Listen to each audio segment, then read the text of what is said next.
It started as an idle experiment. I wasn't looking for anything strange, nothing beyond the usual amateur radio chatter that fills the airwaves. But as soon as I tuned into that frequency, everything changed. I'd always been interested in radios, especially old ones. There's something about the simplicity of them, the way they connect you to the world through a crackling voice, or the hum of static, that feels timeless. I had a few old receivers stashed in my basement, relics from yard sales and auctions, and on nights when I couldn't sleep, I'd sit there, twisting the knobs, trying to catch whispers from distant lands. This time, though, something was different. I'd been fiddling with a vintage receiver, an old Zenith from the 70s, the kind that had a certain weight to it, like it could transmit messages from across the decades. I was drifting between frequencies, a bit distracted, when I first heard it, a soft, repeating tone. At first, I thought it was just interference. Sometimes radio waves collide in strange ways, creating odd, mechanical sounds. But the tone was too regular, too intentional. I adjusted the dial slightly, thinking it was coming from a nearby station, but the sound followed me. It was as if the air itself was breathing with it. The tone shifted then, from a hum to something more like a whisper, distant but clear, cutting through the static like a knife. "Can you hear me?" I froze.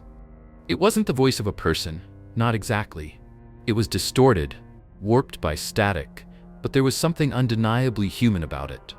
The words echoed in the back of my mind, as though they were both inside the radio and in my head at the same time. A chill crawled up my spine, and I felt an inexplicable tug at the base of my skull, like someone was trying to reach into my thoughts. "Can you hear me?" the voice repeated, more urgent now, the static rising with it until it felt like the walls of my room were vibrating with the sound. I turned the volume up, my curiosity outweighing my creeping unease.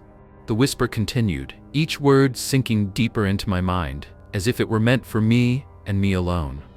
The voice was distant, almost as if it was speaking from somewhere far beyond the usual reach of my radio.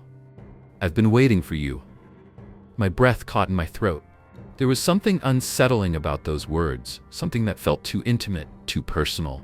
It wasn't just a random transmission. It was as though this voice, this entity, knew I was listening. I adjusted the tuning again, hoping to clear the static, but the voice seemed to follow me. No matter where I turned the dial, it was always there, creeping into the airwaves, like it was always waiting for me to find it. "You're so close now. So close." The voice hummed, the static growing louder and more insistent, until it felt like the sound was inside my head, vibrating through my skull.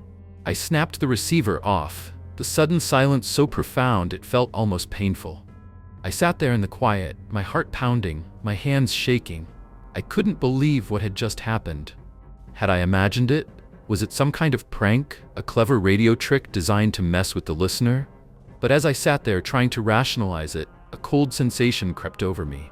It was as though the voice was still lingering, like a presence that refused to fade. I turned the radio back on, but this time I tuned it to a different frequency, one I was sure was clear of any interference. There was nothing, just static. But deep down, I couldn't shake the feeling that the voice was still there, waiting. And that's when I heard it again. "I knew you would come back." I immediately turned the radio off again, my pulse racing, but the voice kept echoing in my mind, haunting me with its promise. Who was it? What did it want from me? I stared at the receiver in my hands, knowing I should stop, knowing I should leave it alone. But something inside me, something darker than fear, urged me to go back, to listen again, to find out what lay hidden in that frequency. It was calling me, and I couldn't help but wonder what else was waiting for me on the other side of that static. The next night, I couldn't resist.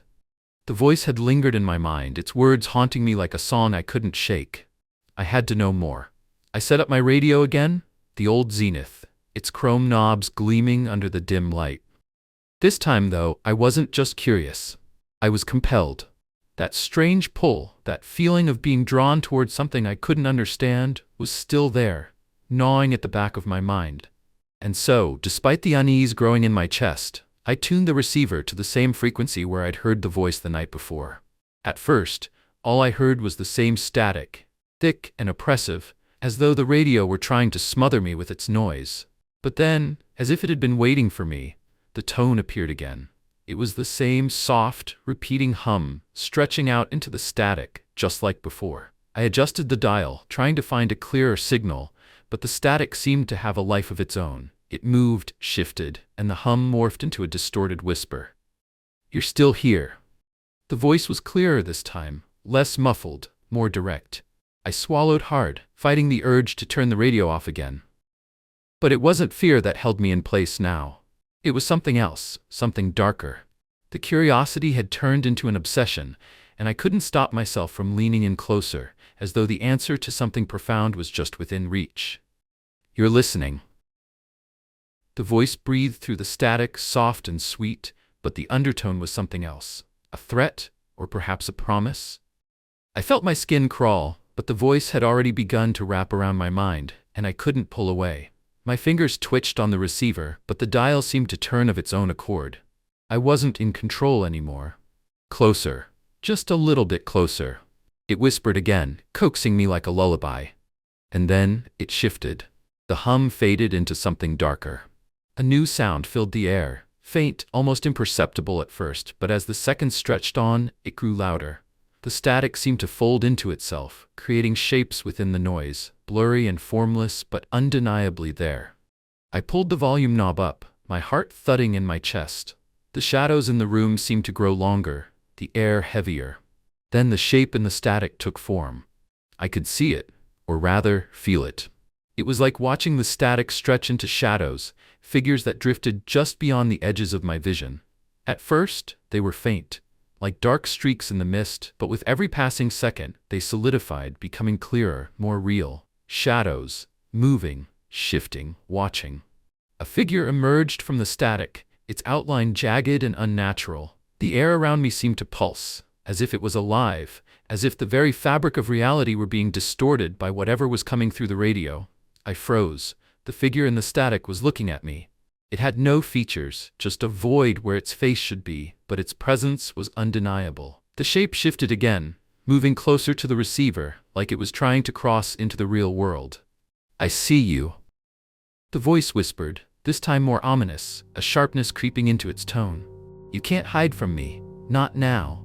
The shadows in the static began to warp, twisting around the figure like dark tendrils, reaching toward the edges of the room, towards me. I tried to pull back, my heart hammering, but the shadows seemed to follow me, extending from the radio into the room itself. I could hear them, feel them, moving through the air, like they were scraping against the walls, scratching, waiting. "Come closer," the voice crooned, a sound that made my stomach twist. "The darkness will welcome you, you've already crossed the line." I couldn't stop myself. My fingers were locked onto the dial, my mind unable to process what was happening. The room felt smaller, more suffocating, as the shadows filled it, their movements slow and deliberate. I could almost feel them pressing against me, creeping in from every corner, making it impossible to breathe.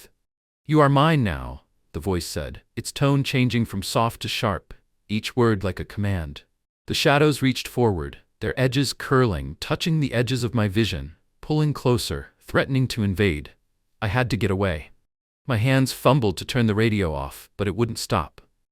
The dial was frozen, as if the device itself had become part of the nightmare. I could feel my pulse in my throat, panic rising in my chest.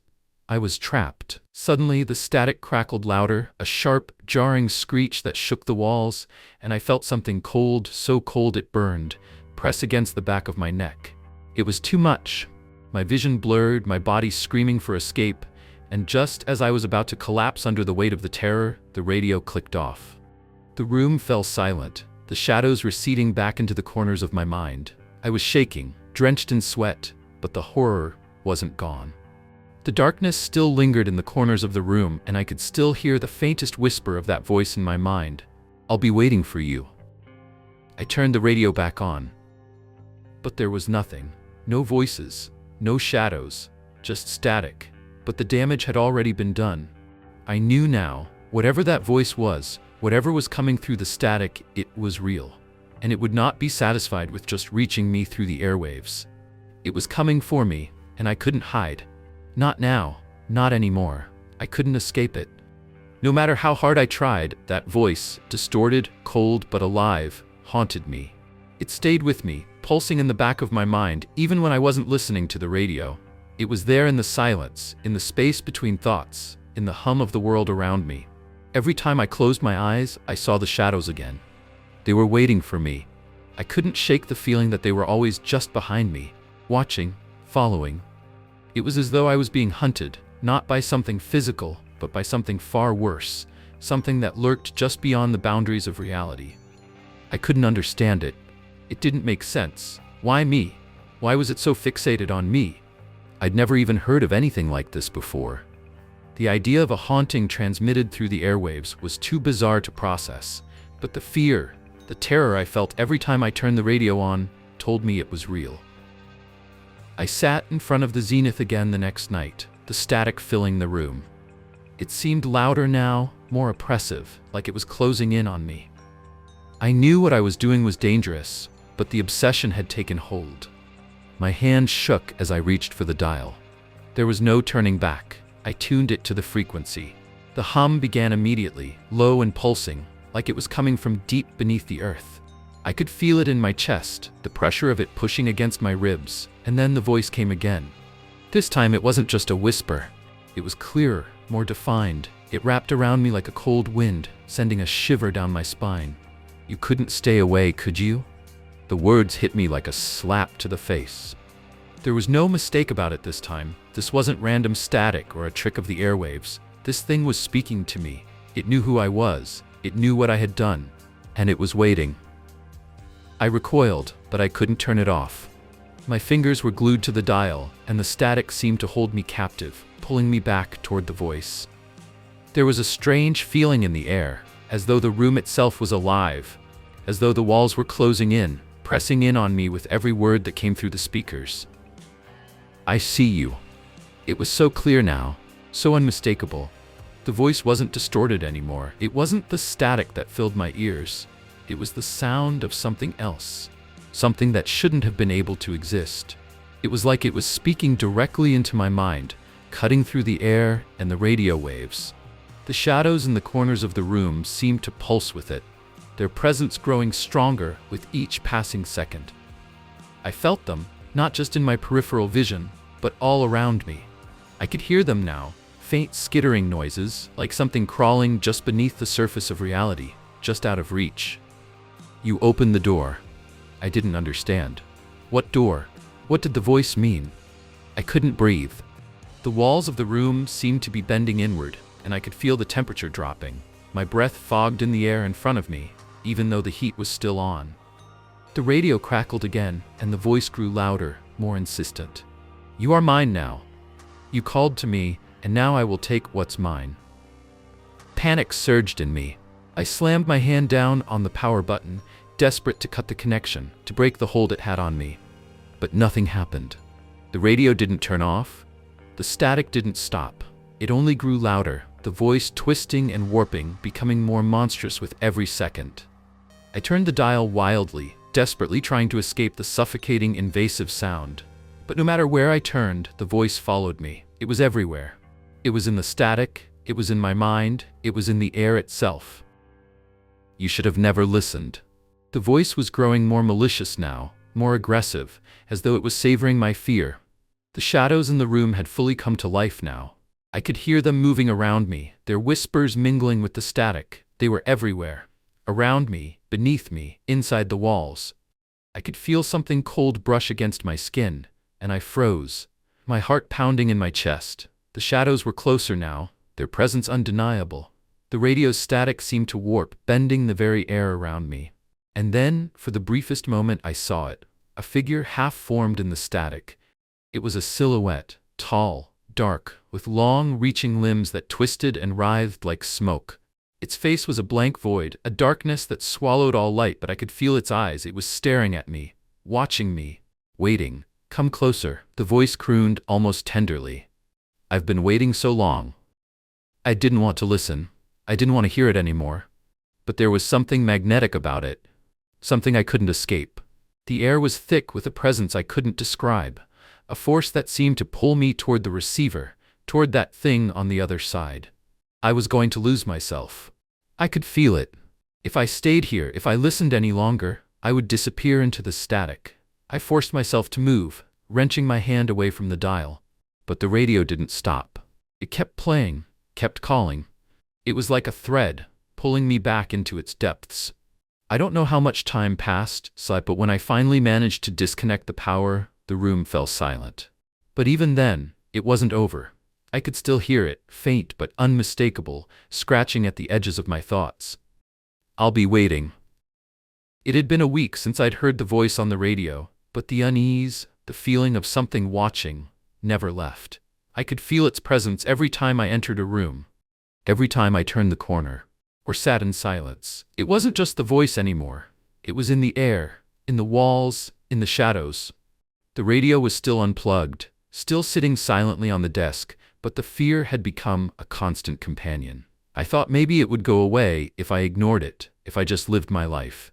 I tried to sleep, tried to go about my routine, but nothing worked. The whispers in the static had left something behind, a mark that, no matter how hard I tried, I couldn't escape. And then, one night, it happened. I woke up to the sound of static again, but it was different. It was sharper, more defined, almost as if it was waiting for me. I tried to dismiss it, tried to convince myself it was just my mind playing tricks on me, but deep down, I knew better. I stumbled out of bed, my heart already racing. My hand reached for the zenith, though part of me screamed to leave it alone, to pretend none of it was real. But the curiosity, the need to understand, pulled me toward it. I was trapped in this cycle, unable to escape the grip of whatever was on the other side of the radio. I plugged it back in. The static was already there, a low hum that seemed to vibrate through the floorboards. I hesitated for a moment, fingers hovering over the dial, but the moment was gone. My hand moved of its own accord, turning the knob slowly, deliberately. I didn't even know why I was doing it anymore. The frequency was familiar, but it felt off, distorted. And then, there it was again. The voice. This time it was louder, more forceful, like it had been waiting for me to return. It was no longer a whisper. It wasn't even a voice. It was more like a command, a presence that filled the room, overwhelming everything else. You couldn't stay away, could you? The voice was deeper now, something darker, something more dangerous. It reverberated in the room, its tone colder than before, cutting through the air like a blade. I felt my pulse quicken. I wanted to turn it off. I wanted to run, but I couldn't. It was as if the voice had a grip on me, binding me to the radio, forcing me to listen. You've heard too much. The shadows in the room seemed to grow longer, darker. The corners of the room were no longer just dark. They were alive. I could hear something moving in the walls, scraping, shifting. It was no longer static or distortion. It was real. The voice spoke again, and this time I could hear a cold satisfaction in its words. It's too late now. You opened the door. I tried to move, tried to turn the dial off, but I couldn't. My body was frozen, my hands trembling, my mind racing. And then something shifted in the air, something physical. The shadows seemed to pulse, expanding and contracting, as if they were breathing, feeding off the static, feeding off the fear. The voice wasn't just in the air anymore, it was in my head. I told you that I would be waiting, it hissed, its words dripping with malice. The room grew colder, the walls closing in, the air thick and oppressive. I couldn't breathe. I couldn't think. All I could hear was the voice, the static, and the overwhelming sense that something was coming. It was no longer just a voice in the radio, it was inside me now. You'll never escape me, it whispered, so close to my ear that I could almost feel its breath. I'm already with you. I am already here. I wanted to scream, but no sound came out. My limbs were paralyzed, and all I could do was listen, helpless, as the presence behind the voice seemed to grow stronger, closer, hungry. And then, there was silence. For a moment, I thought it was over. I thought it was finally done. But the stillness was worse than the noise. It was suffocating. I turned the dial one last time, just out of sheer instinct, my mind desperate to break the silence. But when I did, the voice came again, but this time it was different. It wasn't just a voice anymore. It was laughter, low, guttural, and echoing, as though the radio had become a portal, a gateway to something else. I'm here. I'm here to stay. The static seemed to pulse like a heartbeat, rising and falling with the rhythm of my own frantic pulse. I pulled away from the radio, but it was too late. It was inside me now, its presence rooted deep within my soul. I backed away, my hands shaking, my legs weak beneath me. The shadows in the corners of the room were no longer just figments of my imagination. They were real, moving, shifting, following me with every step I took. And then, through the static, one last message came, a promise I couldn't escape. You will never be alone again. The radio clicked off, but the voice, the static, the shadows, they stayed with me. Always, and I knew now, it would never stop. It started on an ordinary Thursday night, or at least it seemed ordinary. I had been working late again, sitting at my desk in the dimly lit room, the only source of light being the flickering glow from the computer screen. The air was stale, heavy with the quiet hum of the office building's fluorescent lights. The outside world felt far away, as if it didn't exist at all, except for the distant sound of cars passing by.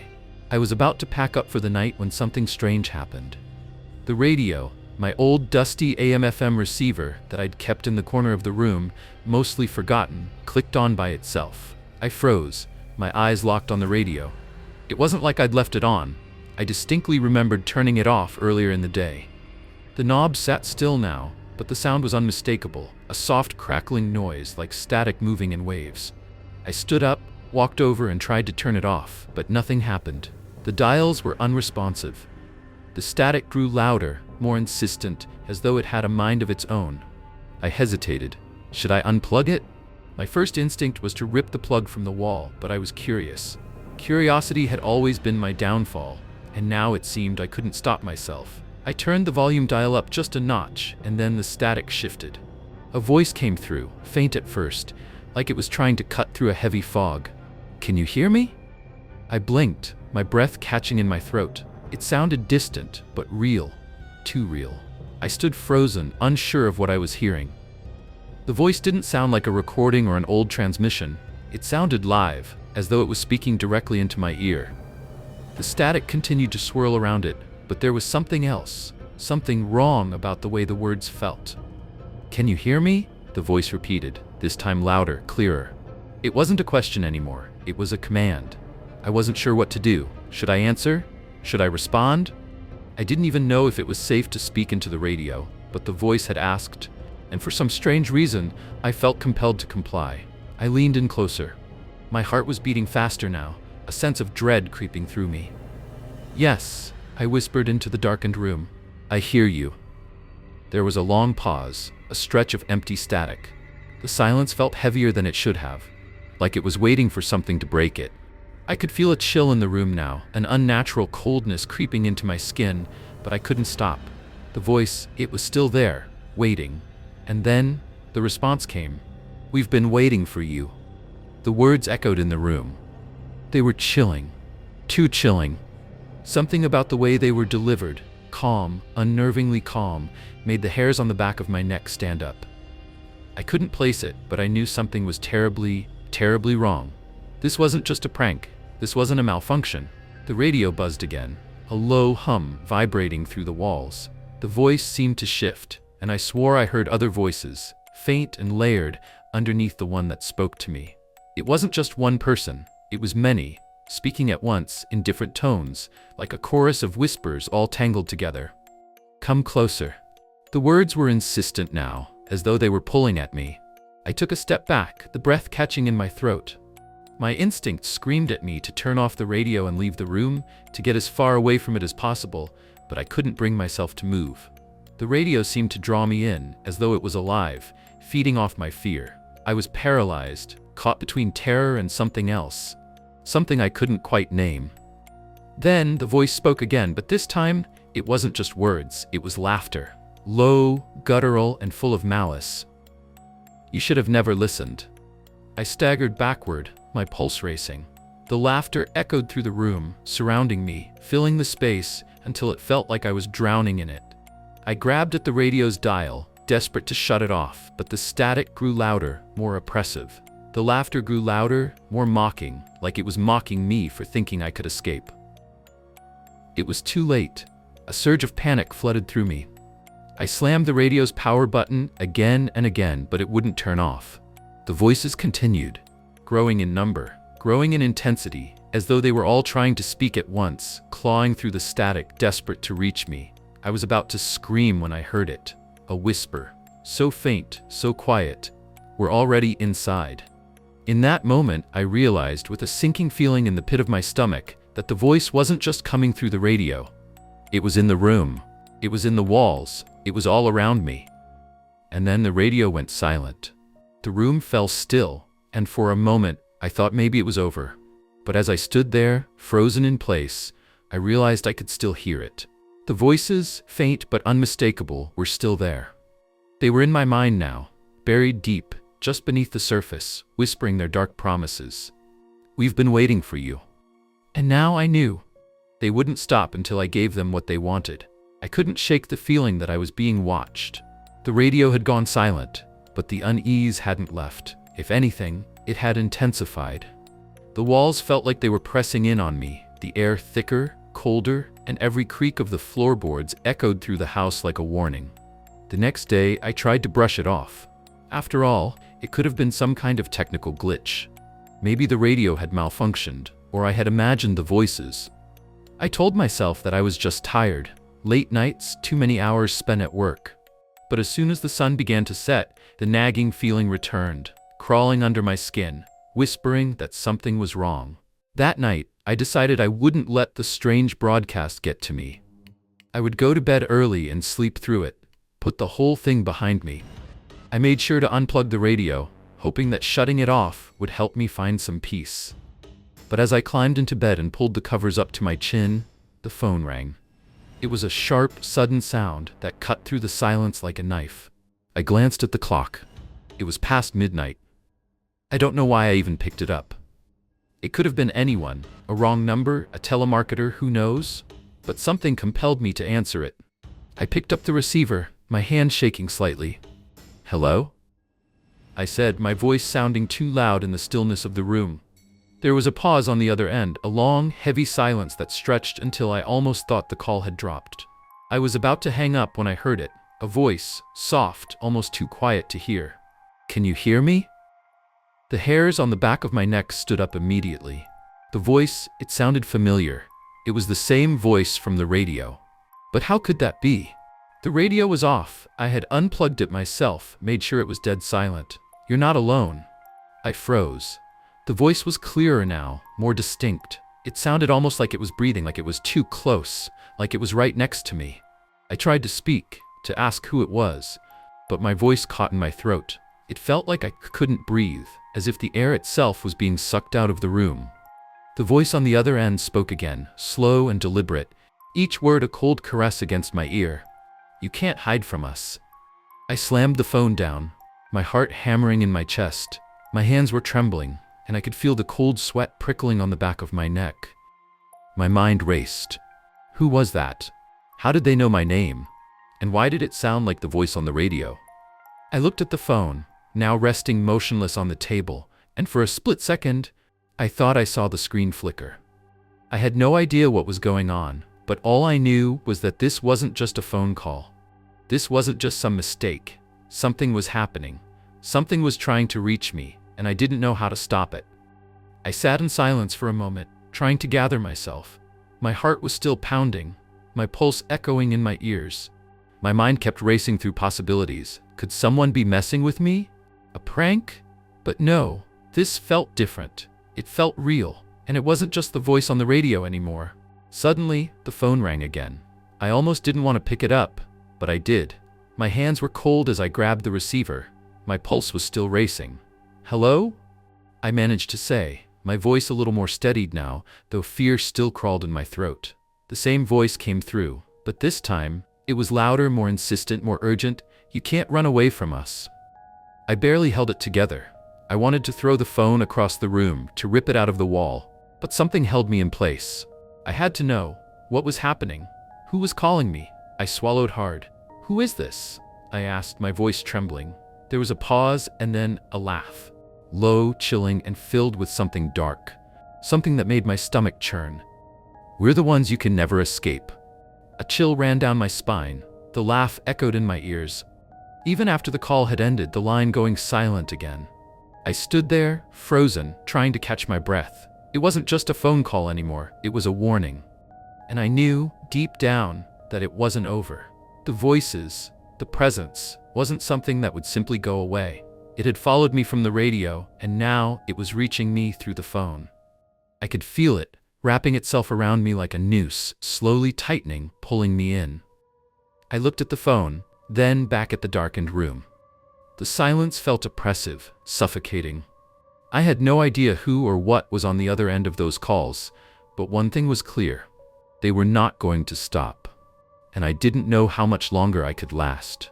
The days after the calls had passed in a blur.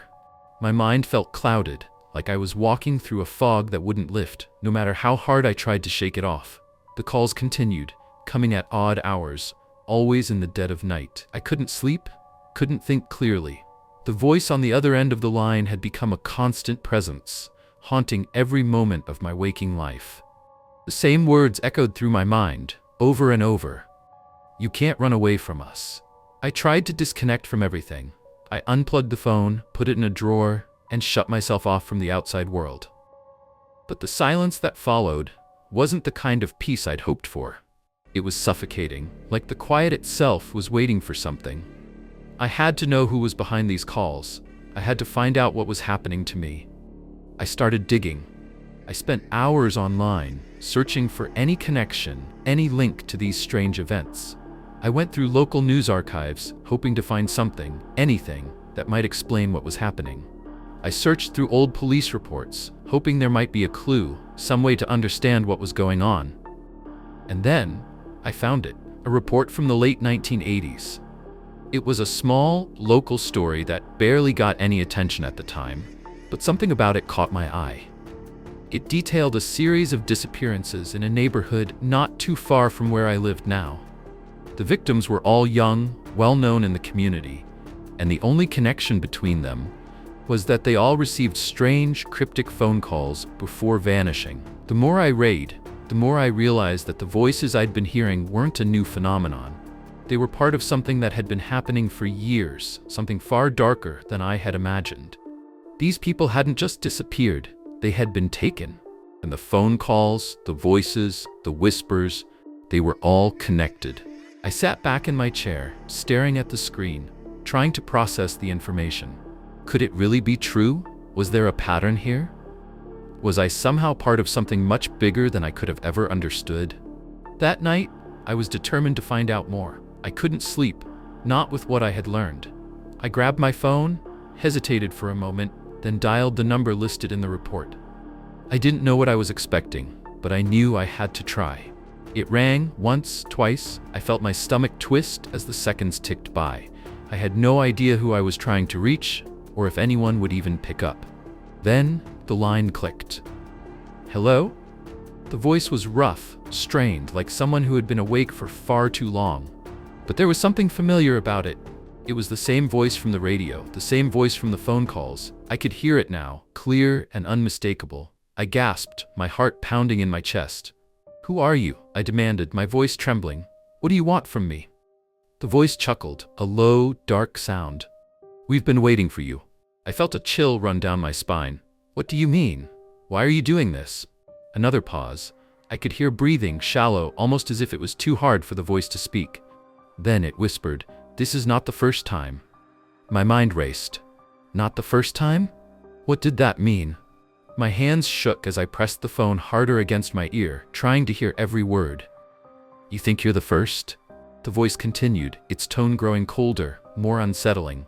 The first to hear the whispers, to follow the signals? You're just the next one in line. We've been waiting for you. We always do.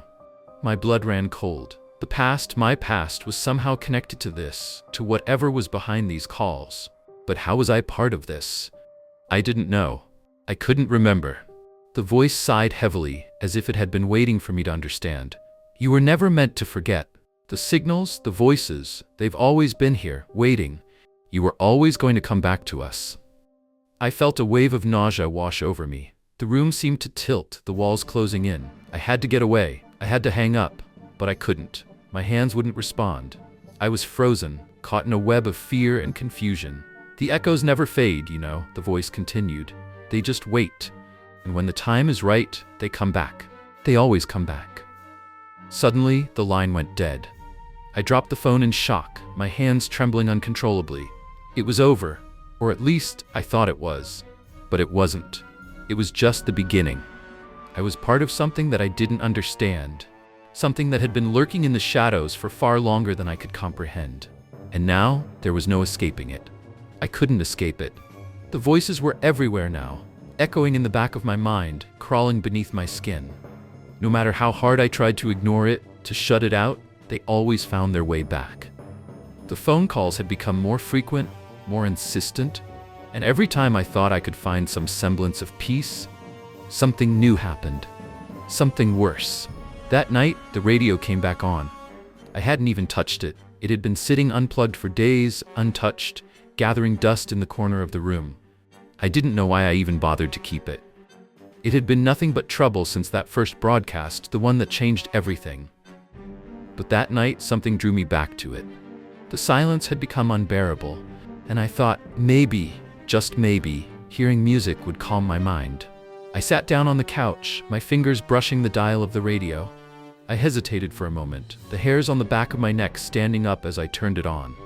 Static filled the air, a deep, crackling sound, as if the universe itself was shivering. But then, through the static, I heard it.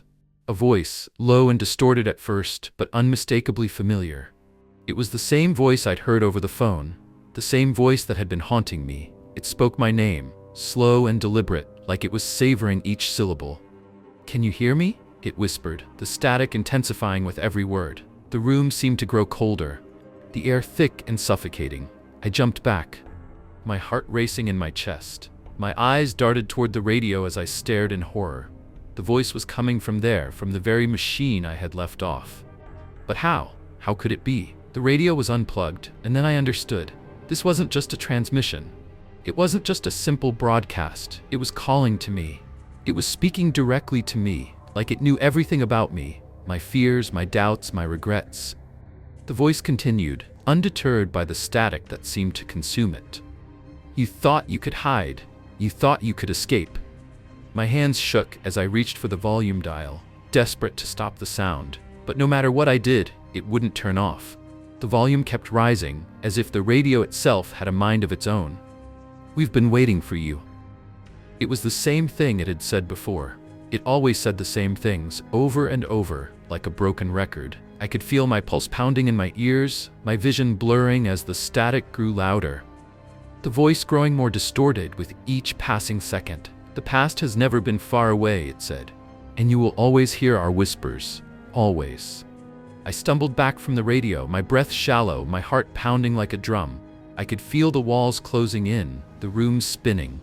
The voice kept coming, louder and louder, until it was all I could hear, all I could think about. And then, as if the universe itself had had enough, the voice cut through the static one final time, its words more chilling than ever. "This is your final warning." Suddenly, the radio went silent, completely, unnervingly silent. I stood frozen, staring at the radio. My breath caught in my throat as the silence pressed in on me like a suffocating weight. I had heard the warning. I knew what it meant. The past, the whispers, the voices, they weren't just memories. They were a part of me, always there, waiting for the right moment to resurface. I had never been free of them. They had always been with me, and now there was no escaping them. My hand trembled as I reached for the radio again, this time turning it off for good. But deep down, I knew it wouldn't make a difference.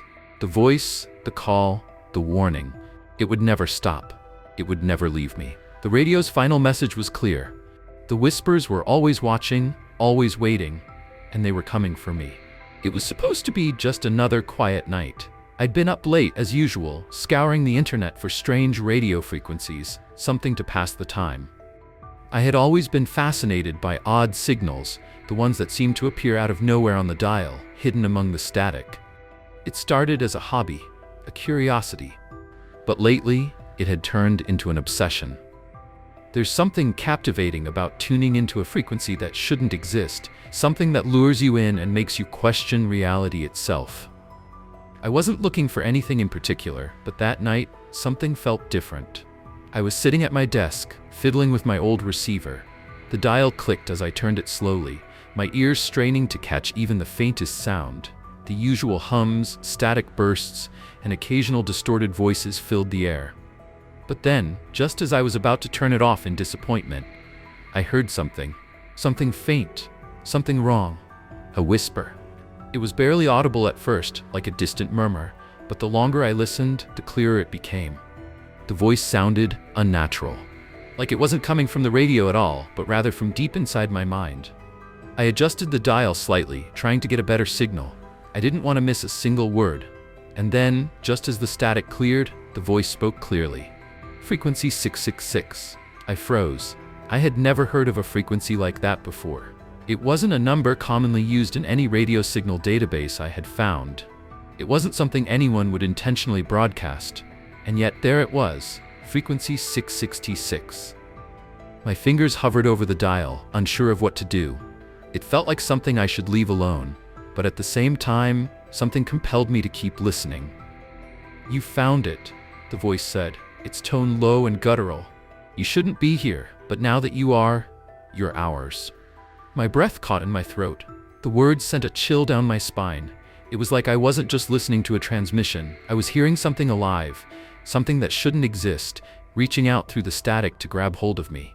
My mind raced. Should I turn it off? Should I walk away? But I couldn't. The curiosity, the pull of the unknown, was too strong. I turned the volume up slightly, leaning in closer. The voice continued. "We are the ones who wait in the cracks, in the spaces between reality. And you are the key."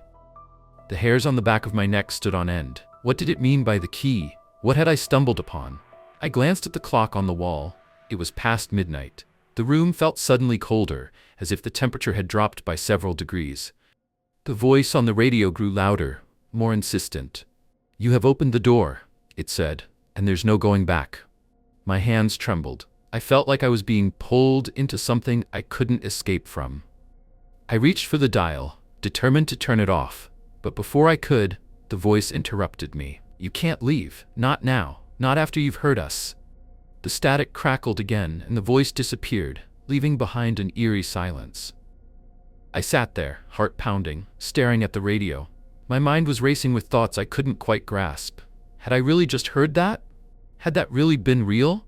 I glanced nervously around the room, as if the shadows themselves might be watching me. It was too much. This was beyond anything I'd ever heard before. I had to get up, leave, do something to stop the creeping dread that had taken hold of me. But my body wouldn't move.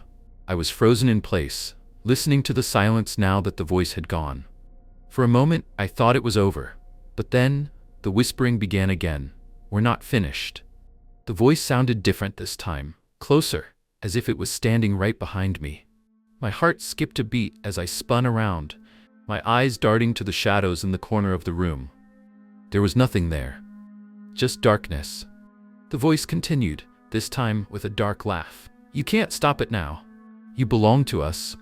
I reached for the dial again, my fingers trembling, but before I could make a move, the static increased in volume, and the transmission shifted. The words came through more clearly now, the voice chilling in its finality. "The door is open, and there is no turning back." I shut off the radio quickly, the room plunging into an unsettling silence. My breath was ragged, my heart still racing. What had I just heard? What was that? It wasn't just a broadcast, it was a warning, a message, something meant for me. And now that I'd found it, I knew that I couldn't ignore it. I couldn't shake the feeling that I had crossed some kind of threshold the moment I heard those words, "You belong to us." It was like my mind had unlocked something that shouldn't have been opened, and now the door was wide, and there was no way to shut it. That night, sleep didn't come easily. Every time I closed my eyes, the voice echoed in the back of my mind, its words clawing at the edges of my thoughts. It wasn't just the voice on the radio anymore. It was a presence, a weight I couldn't escape. Every corner of my room felt dark, as though the shadows were watching me, waiting for me to make the next move. The next day, I did the only thing I could think of. I tried to forget about it. I tried to convince myself that it was just a weird, one-time experience. Maybe it was a radio prank or some strange interference. That was the explanation I told myself, even though deep down I knew it wasn't true. No one broadcasts on frequency 666. No one would even know how to reach it.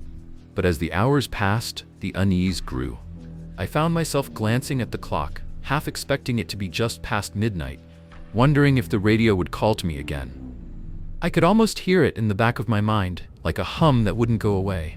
It was a constant nagging, like a song stuck on repeat. Then, the whispers began. It started subtly at first. A rustling sound in the walls, a soft scratching, like nails against the wood. I told myself it was nothing, that it was just the house settling, that I was imagining things. But as the night went on, the noises became harder to ignore. They weren't random sounds. They were rhythmic. They were deliberate. It was as if someone was trying to communicate with me through the walls. I tried to distract myself, turning on the TV, flipping through channels, hoping to drown out the creeping sense of dread. But the whispers didn't stop. If anything, they grew louder, more insistent. The noises seemed to come from all directions, bouncing off the walls and filling the room. Then came a sound I'll never forget. A tapping, slow and deliberate, like fingers drumming against a surface. It wasn't the house, it wasn't the pipes, it was something else. Something alive. I got up from the couch, my heart pounding, my breath shallow. I approached the wall, my hand reaching out to touch it, as if trying to convince myself that it was just my imagination running wild. But as soon as my fingers brushed the cold surface, the tapping stopped. For a moment there was complete silence. The kind of silence that presses in on you, that feels thick and suffocating. I stood there, waiting, listening for anything that might follow. And then it came again, a whisper. Soft, like a breath against my ear, but the words it carried were clear and chilling. You shouldn't have listened. I jerked back, my heart racing. I looked around the room, my eyes wide in panic, but there was no one there. No explanation for the voice. No one else could have said those words. I was alone. I ran to the radio. Without thinking, I plugged it in, almost desperate to hear something, anything, that might help me make sense of what was happening. The dial spun in my shaking hands as I tuned it to the same frequency, frequency 666. It was there, the static, the crackling hum, and then, unmistakably, the voice. "Did you think you could escape us?" it said, its tone mocking, knowing. "You opened the door, and now it is ours to control." I felt the room close in around me, the walls pressing tighter as I listened, paralyzed.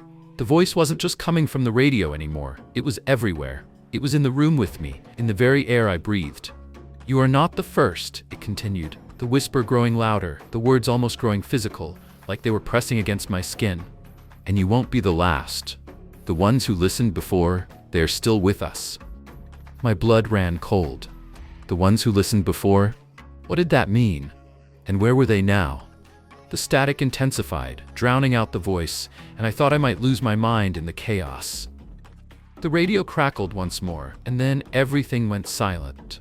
The whispers had stopped, but I could still hear them in my head. The echo of those words, the warning. You shouldn't have listened. I knew, with a terrifying certainty, that I was trapped in something I couldn't understand.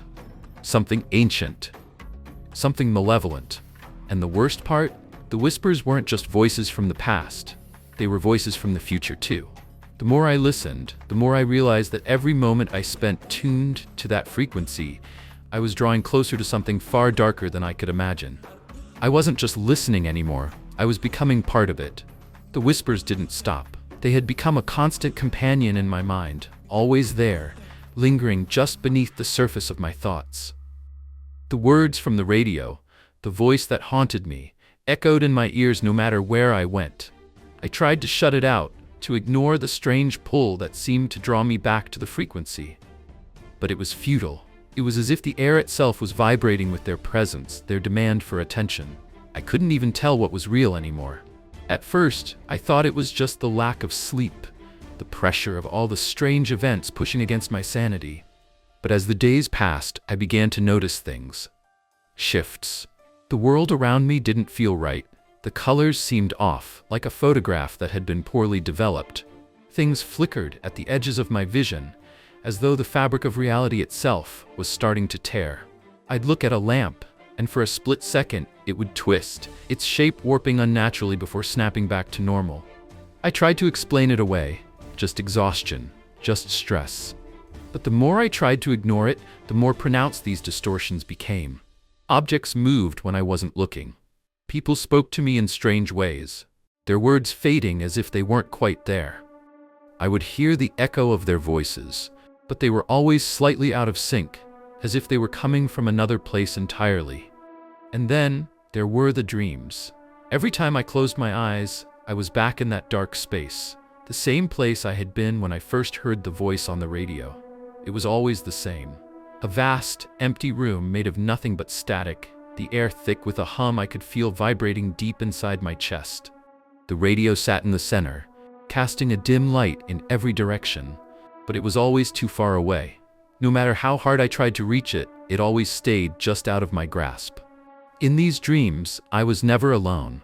Figures lurked at the edges of the static, their faces obscured by shadows, but I could feel their eyes on me, watching me with an intensity that made my skin crawl. They were waiting for something, waiting for me to understand. And then there was the voice. "Do you feel it now?" It would whisper, its voice distorted as if coming from a great distance, yet somehow right next to me. "Do you feel the fabric of your reality tearing? It is all coming apart, piece by piece, because of you." I would wake up gasping for breath, my body slick with sweat, my heart racing. But when I opened my eyes, I wasn't safe. The world had already started to unravel. The shadows moved when they shouldn't. The walls seemed to breathe. The silence felt suffocating, pressing down on me, waiting for something to break. One evening, after I couldn't bear the constant pull any longer, I tuned the radio back to frequency 666. The static was deafening, a wall of noise that rattled my bones. But in the middle of it, I heard the voice again, clearer than before. "You think you're still in control," it said, its tone mocking, sinister. "But you never were. Not since you first tuned in." The room around me seemed to warp with each word. The walls pulsated, the air became thick, as though I was suffocating. I couldn't breathe. The radio seemed to grow louder, its crackling filling the space until it was the only sound I could hear, the only thing that existed. And then, the room changed. It wasn't a gradual thing, it was sudden, instantaneous. One moment, I was sitting in my room, trembling with fear. The next, I was standing in the center of the void I had seen in my dreams.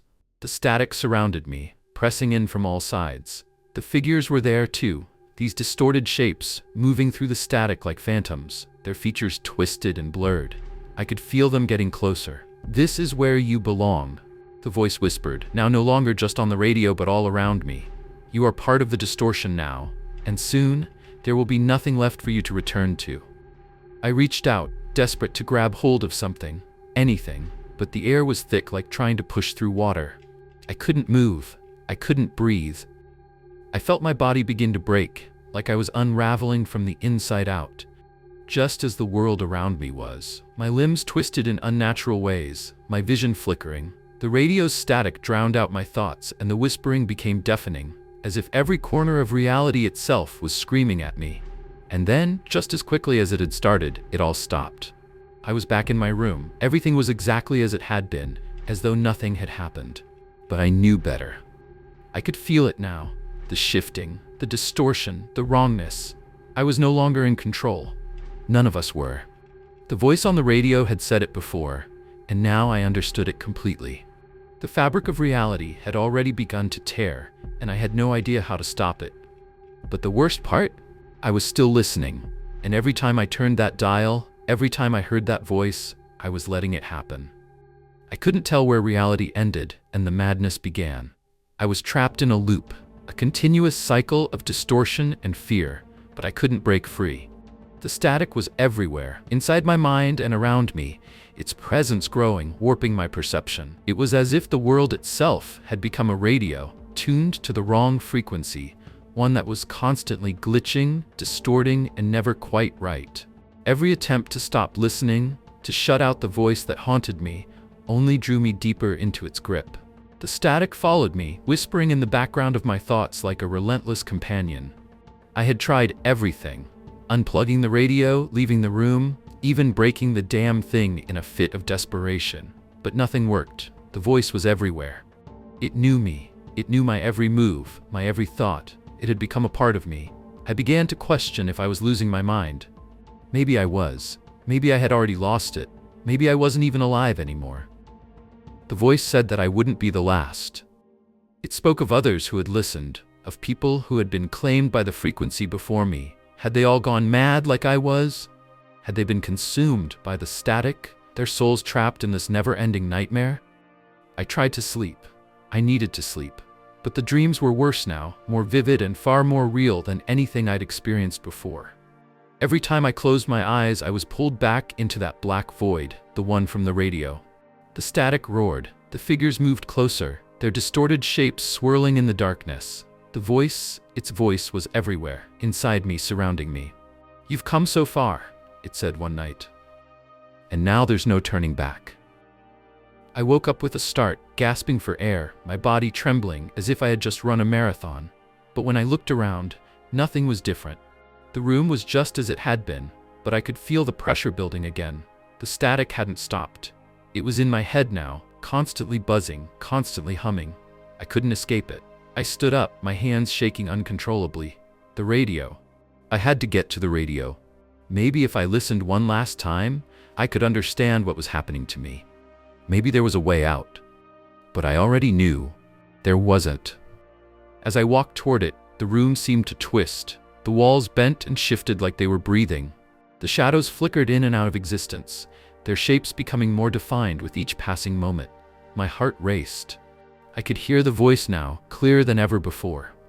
It was no longer just a whisper, it was inside my head, everywhere. "Do you see it now?" it crooned, the words slithering through my thoughts. "This is what you've opened. This is what you've unleashed. You thought you could escape, but there's nowhere to go." I turned the dial on the radio again, hoping for something, anything to change. But the static roared louder and the voice came through, sharper, clearer, as if the air itself had become a conduit for its power. "You are ours now," it said. "Forever." I collapsed onto the floor in a heap, my mind spinning, my vision darkening. There was no escape. The frequency had claimed me, and now I was just another voice in the static, lost forever in the abyss. Then, something strange happened. The radio crackled one last time and the voice slowed. It grew softer, almost as if it were fading away. But just before I could process what was happening, I heard a single sentence. "You cannot leave. The frequency never ends." And then, there was silence. But it wasn't peaceful. It wasn't the absence of sound.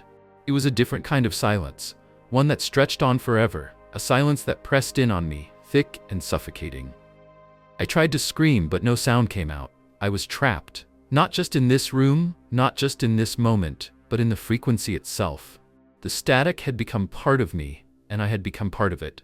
The radio was silent now, but I could still hear it. I could still feel it, vibrating in the deepest corners of my mind, reaching out to pull me back. The static would never stop, and neither would I. Because the frequency that I had tuned into, it wasn't a broadcast. It was a curse, and now it would echo through eternity. I had always been a collector of oddities, and old radios were one of my favorite things to track down. They had this aura of mystery about them, forgotten relics from a time when people relied on the crackling sound of static and voices from distant lands. I spent my weekends visiting thrift stores, estate sales, and sometimes just rummaging through dusty attics in search of the perfect find. But I didn't expect to find what I did that night. It was a late evening when I came across the radio. It was sitting alone in the back corner of a pawn shop, behind stacks of half-broken furniture and piles of outdated electronics. It was a weathered, metal box radio, with a few dials that looked like they hadn't been turned in decades. The model name was faded, and the tuning knob was stiff from years of neglect. It was nothing special on the outside, just another forgotten device, but there was something about it. I couldn't explain it, but I had to have it. The owner of the shop, a grizzled man with a worn-out face, had almost been surprised when I asked about it. He had no memory of where it had come from or how long it had been there. "It's been collecting dust for ages," he muttered. "Not sure if it works, but if you want it, it's yours." I paid him next to nothing for it, eager to bring it home and see if it still had any life left in it. That night, I set it up on my desk, plugged it in, and turned the dial. The air was thick with anticipation as I began searching for a signal. It was strange. Normally, these old radios only picked up a few stations, mostly static or faint broadcasts that sounded like they were coming from another time. But this time was different. The static was deeper, almost suffocating, as if the air around the radio was vibrating with something alive. I fiddled with the tuning knob, trying to clear the noise. That's when I heard it. A faint whisper, a voice carried through the static. It was so soft at first that I thought I had imagined it, but then it grew clearer. The words distinct but chilling. "You found it." The voice rasped, barely audible, like it was coming from far beneath the earth. "You shouldn't have turned it on." I froze. My hand was still on the tuning knob, and the room seemed to grow colder, the shadows pressing in closer around me. The voice was almost a murmur now, and it felt wrong. It was like someone was speaking directly into my ear, their breath hot against my skin. "It knows you. It knows you're listening." I jerked my hand away from the radio, but it was too late. The static had turned into a low hum, and the voice, no longer just a whisper, began to speak louder, more forcefully. "You can't stop it. You can't turn it off." I reached for the off button, my fingers trembling as I tried to silence the madness. But the dial wouldn't move. The radio was locked on the frequency, and the more I tried to turn it, the tighter the grip of that voice became. It filled the room, surrounding me, suffocating me. My heart pounded in my chest as I backed away, but I couldn't escape it. And then there was a pause. The room went silent for just a moment, and I dared to breathe, hoping it was over. But the silence was worse than the noise. The radio crackled again, louder this time. The voice had returned, but now there was something else. Something heavier, something darker. The air in the room seemed to thicken, as if the very walls were pressing inward. "You're not alone anymore." The hair on the back of my neck stood up. My breath came in shallow gasps as I glanced nervously around the room, half expecting to see something lurking in the corners, watching me. But nothing was there. It was just me. And the radio. "We've been waiting for you." The voice now had a tone of sickening satisfaction, like it was reveling in my fear. "You've opened the door, and now there's no turning back." I stumbled back in horror. The room seemed to spin, the shadows warping and twisting as the voice continued its maddening monologue. The static was louder now, almost unbearable. The words were no longer just in my ears, they were inside my head, echoing in my thoughts, driving me to the edge of my sanity. Then the most terrifying thing happened. The radio's dial began to move on its own. The needle on the meter jerked violently, shifting frequencies without my hand touching the dial. It was as if something, or someone, was controlling it now. The static grew even more intense, and in the midst of the noise I could swear I heard something else. It was like a second voice, but this one was lower, guttural, distorted. It didn't speak in words. It screeched, a sound so vile that it almost made me retch. The radio's hum deepened, vibrating through the floorboards. I could feel it in my chest, a terrible, pulsating rhythm. The lights flickered, and the room grew darker, the shadows stretching unnaturally across the walls. I wasn't sure how long I stood there, transfixed by the radio, my entire body frozen in terror. And then, just as suddenly as it had all started, the transmission cut out. The static stopped. The voice stopped.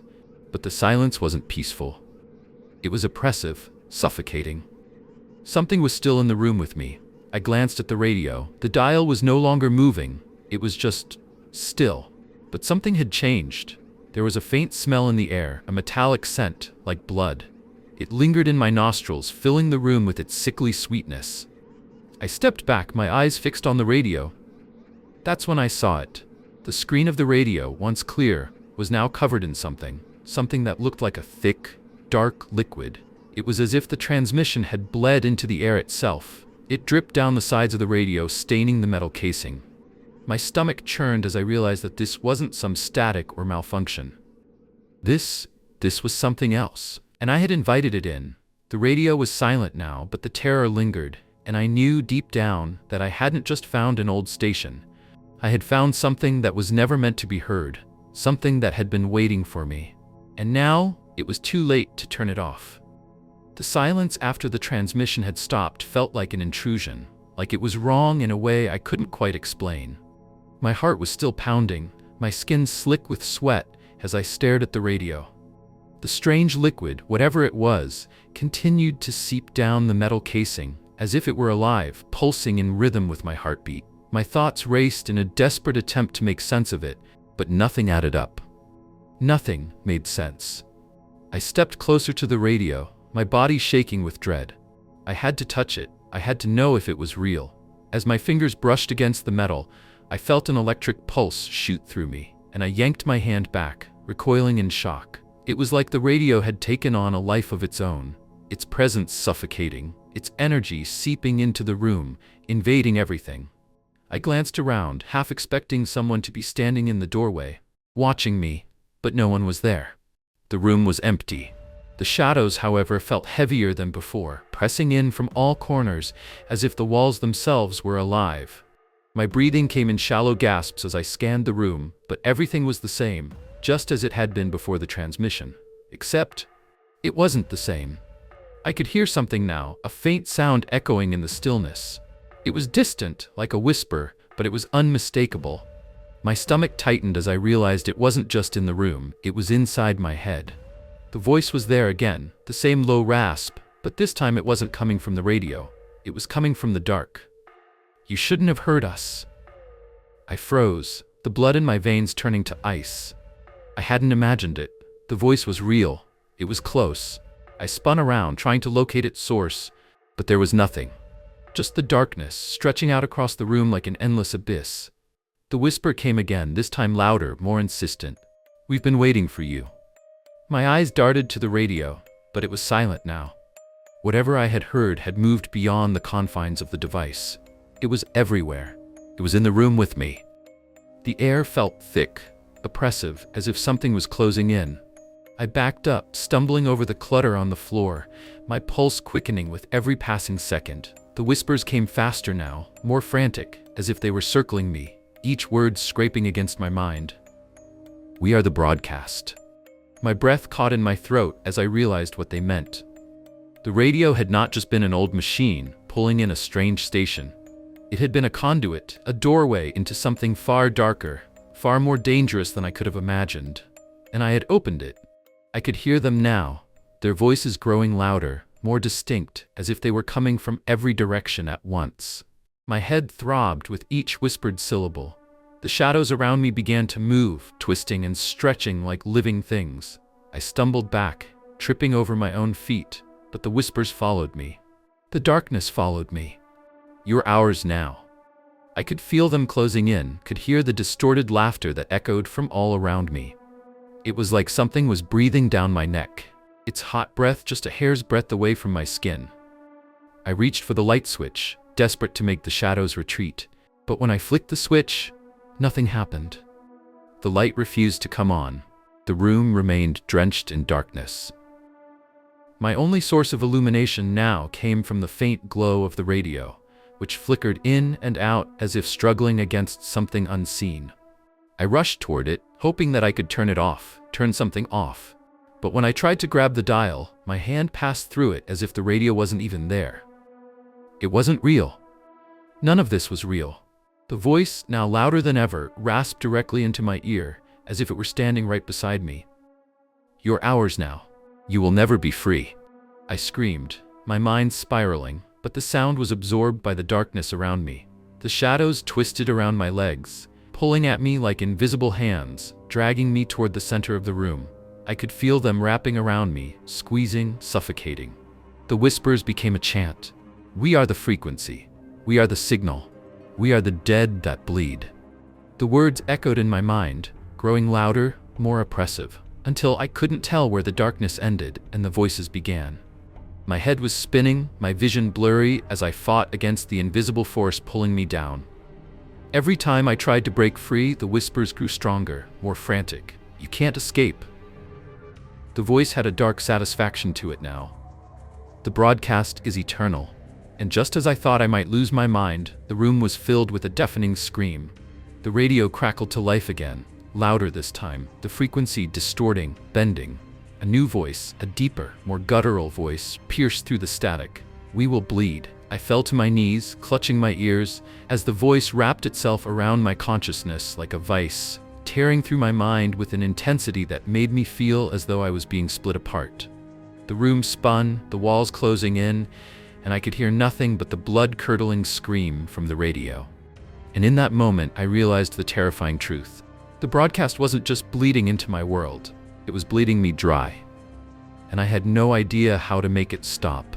I thought I had seen the worst of it. I thought that after the radio fell silent, after the darkness receded into the corners of the room, I would be able to breathe again.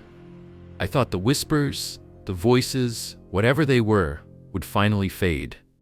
I could leave the room, forget the old radio, and pretend I'd imagined everything. But it wasn't over. Far from it. The silence that followed the deafening scream from the radio was not peaceful. It was suffocating, a vacuum that threatened to consume me.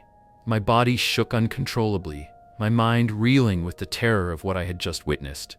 But when I glanced around the room, I realized something horrifying. The darkness hadn't lifted. The shadows that had once seemed distant were now crawling closer, pressing against me, suffocating every inch of air I breathed. I stumbled to the door, my legs unsteady as if the floor beneath me was shifting. Every part of my body screamed to run, to escape, but something inside me, the same force that had drawn me to the radio in the first place, refused to let me go. Then it started again. The radio crackled to life, the sharp hiss of static filling the room. I froze in place, paralyzed with fear, unable to tear my eyes away from the device. The faint hum of the signal grew louder, resonating deep in my chest. My stomach churned, nausea rising as I realized the voices weren't gone. They had simply been waiting. And this time, they knew me. "You can't hide from us." The voice came through with an eerie clarity, far too familiar now. It was the same voice that had whispered through the darkness before, but now it was joined by others, layering on top of one another, creating an unholy chorus that wrapped itself around my thoughts. "We know what you've done." I froze, my breath caught in my throat. I hadn't told anyone about the radio. No one knew I had brought it home. So how could it know? The air felt thick again, and my mind reeled, trying to make sense of it. But the radio continued. "You opened the door, and now you're ours." The sound of the voice was cold, calculating. It wasn't just a warning anymore. It was a promise. A threat. The kind of promise you hear from a force that knows everything about you. Every secret you've kept. Every shadow you've ever hidden from the world. I stumbled backward, the walls closing in on me as the signal continued. The radio hummed louder now, as though feeding off my terror. Each word it spoke was like a dagger, carving itself deeper into my soul. "You thought you could escape, but we know where you are." The room grew darker, colder. I could feel the chill creeping into my bones, seeping into my skin. The whispers were growing louder now, frenzied, as though they were feeding off the fear that flooded my mind. But they weren't just whispers anymore. They were memories. My memories. "We know the faces you've seen, the places you've been." I felt my pulse quicken, my breath growing shallow. The memories were so vivid, so real, like someone had reached inside my mind and pulled them out, twisting them into something grotesque. Faces, voices, places, things I had long forgotten, flashed before my eyes. "We know the things you've done, the things you can't hide." My head spun as a flood of images overwhelmed me. Images of things I hadn't thought about in years. A face from my childhood, a moment of pure terror. A man I had met on a lonely road years ago, his voice just a shadow in my past. A woman with hollow eyes, standing in the corner of my room late one night, whispering my name. No, this wasn't possible. The radio couldn't know. I had never told anyone about these things. "We are the ghosts you've buried." The voice was everywhere now, coming from every direction, from inside my head, from the corners of the room. It wasn't just the past it was invading, it was twisting it, reshaping it into something horrific. The memories felt distorted, warped into something vile, something I couldn't even recognize anymore. I staggered toward the door again, desperate to escape, but when I tried the handle, it wouldn't turn. The door was locked, the walls pressing in on me. The radio crackled again, louder, the static making my ears ring. "We will never leave you." And then, something even more terrifying happened.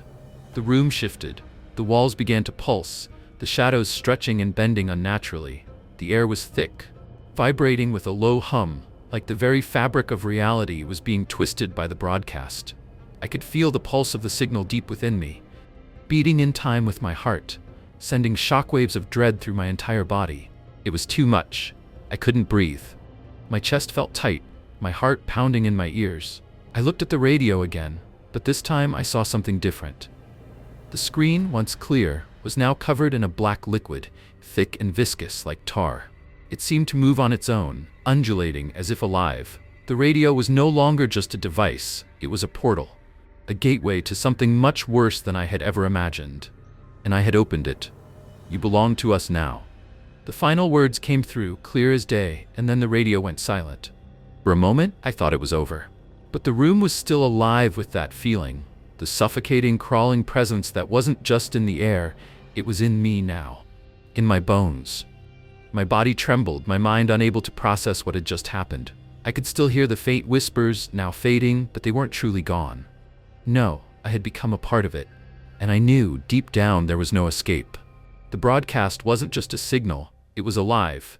And it knew everything, and it was never gonna let me go. The silence that followed the final transmission was unbearable.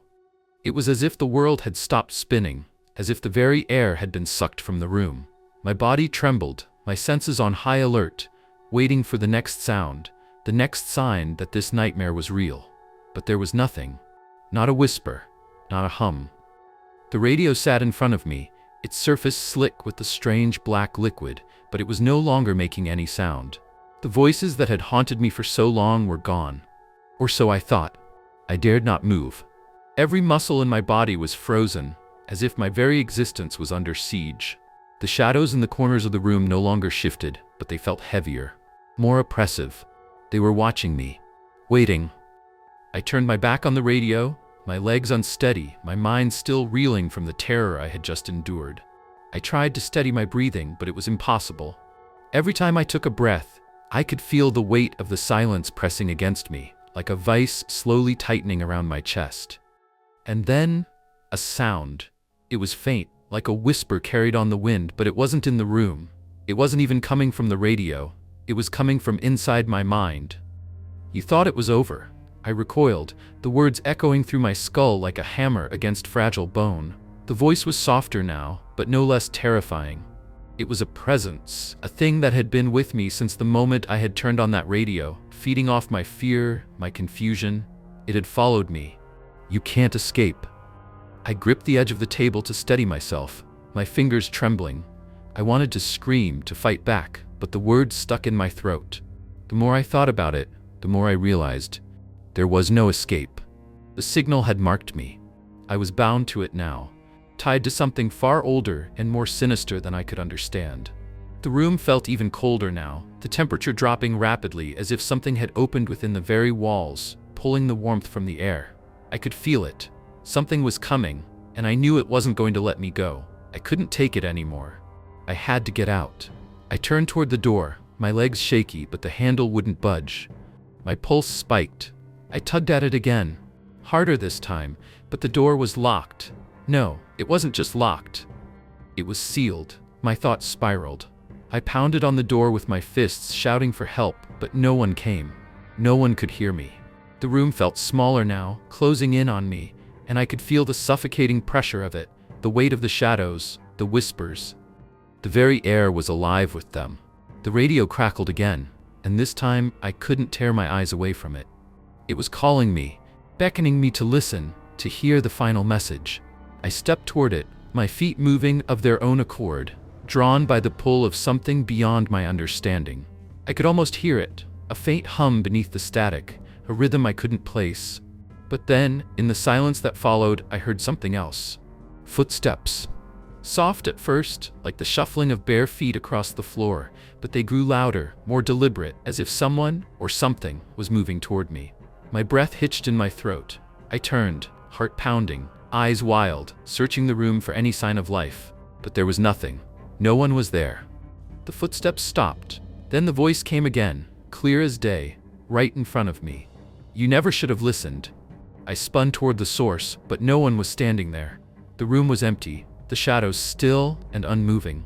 The only sound now was my ragged breathing, the pulse of blood in my ears. The footsteps resumed, now closer, heavier, as if whatever it was pacing, circling me.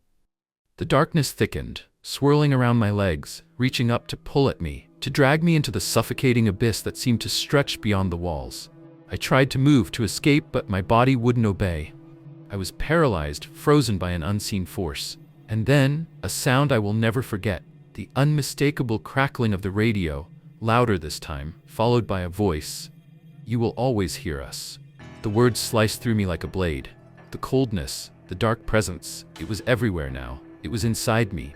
It was in my thoughts, in my blood, in the very marrow of my bones. And as I stood there, trapped, unable to escape, I understood the truth. There was no escape. The signal had bled into my soul, and it would never let me go. Stories may end, but the fear remains. Subscribe to uncover more secrets hidden in the darkness. Until we meet again in the world of nightmarish shadows.